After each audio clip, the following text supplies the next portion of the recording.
The day of Saint Godfrey of Amiens. Godfrey was born in the year 1050 near Soissons of noble and pious French parents. At the age of 5, Godfrey lost his mother.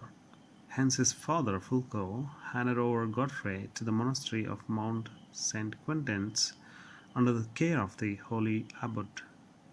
Godfrey, who was his godfather and uncle of blessed Ida, countess of Boulogne and Namur, and mother of the two great Crusaders, Godfrey and Baldwin, who conquered Jerusalem from the Muslim.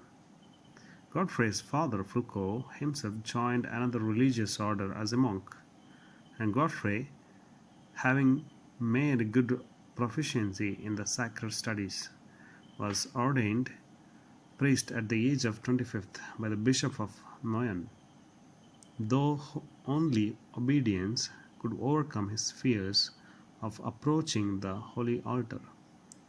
In 1096, Godfrey was chosen abbot of Nogent in Champagne. Under his direction, his house flourished in such regularity of discipline that two abbots resigned their dignities to learn to serve God there more perfectly. Godfrey, by long habits of watchfulness over himself and mortification, was so perfectly master of his senses that no one superfluous of word or glance of an eye seemed ever to escape him, and his modesty and silence were the visible mark of his continual interior collections.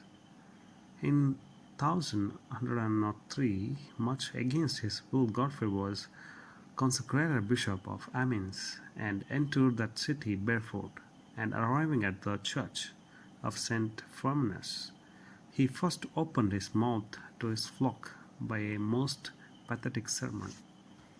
His palace was truly the house of a disciple of Christ. Every day he served at his own table 13 poor people and washed their feet in honor of Jesus and the 12 apostles.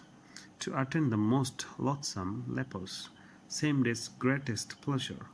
He exerted an episcopal vigor and firmness in reproving obstinate and powerful sinners, and in reforming his clergy, and especially the monastery of Saint Valery, though his work cost him a journey to Reims and another to Rome.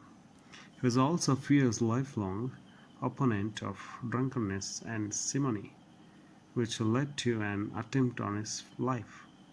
When he celebrated the divine office at the court of Robert, Count of Artius, held at St. Omer's at Christmas, he refused to receive the offerings of all persons, though sovereign princes, who presented themselves with their hair effeminately curled, and hence many were obliged to step out of the church to cut off their curled locks of hair with a knife or sword, so that they might not deprive of the holy prelates of blessings. While on his way to Reims to confer with his metropolitan upon certain matters of importance, Godfrey was taken ill of a fever.